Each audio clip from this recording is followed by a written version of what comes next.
This is not the XFL! Hey everybody, this sneak preview of This Is Not the XFL Show is brought to you by Pretty Easy Podcasts. If you've ever thought about doing a podcast but did not want to do all the technical stuff, you have a great idea, you have a passion, you want to do a show, you maybe don't have the time, you need someone to help you, go to prettyeasypodcast.com and get started today. Of course, the full episode of this show is on Patreon. Give to our Patreon on any tier of your choice and get all sorts of extra XFL content and, of course, a whole lot of football talk, all the football talk you can handle. Check it out. I got it. Good luck. Firing.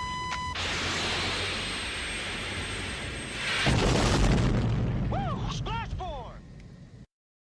Kevin Allen, Mike Jones of the USA Today basically wrote an article that kind of made us think that the AAF could be Dunski owner Tom Dundon, the majority owner, the Carolina Hurricanes owner who put in $250 million allegedly into the AAF, was speaking with USA Today and said the NFLPA might be costing all of us hot AAF action. Quote, if the players' union is not going to give us young players, we can't be a developmental league. We are looking at our options, one of which is discontinuing the league. And Tom Dundon said he's considering all the options. One of them would be folding the league, and he expects to make a decision about the league's future over the next 2 days, which means by the time you gentle patrons are listening to this, it could already have been announced that the AAF is done for. There's all sorts of speculation. There are all sorts of conflicting reports and ideas about what this was. Our friend, Benjamin Albright, and Football Insider, we've had him on this is the XFL show, Brian.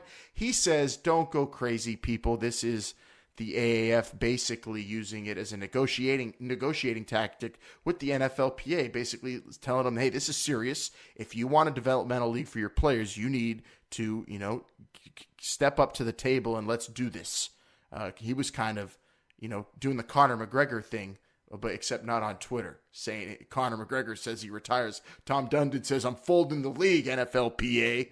What did you make of this crazy news that came out today?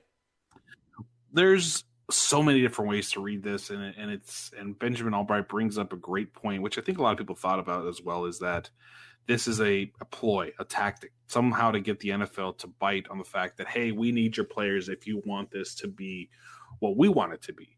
And the AAF has not, they're not hiding the fact that they want to be a developmental league for the NFL. They're not trying to deceive anyone in that sense. But the question has always been, does the NFL want this? Is this the NFL's?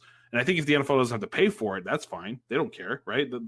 Sure. I think the owners, if you ask them, most of them are going to be like Jerry Jones, and they probably want this. But this is, like we've been saying, all on the NFLPA. The Players Association are the people that look out for the financial well-being and the overall well-being of these players.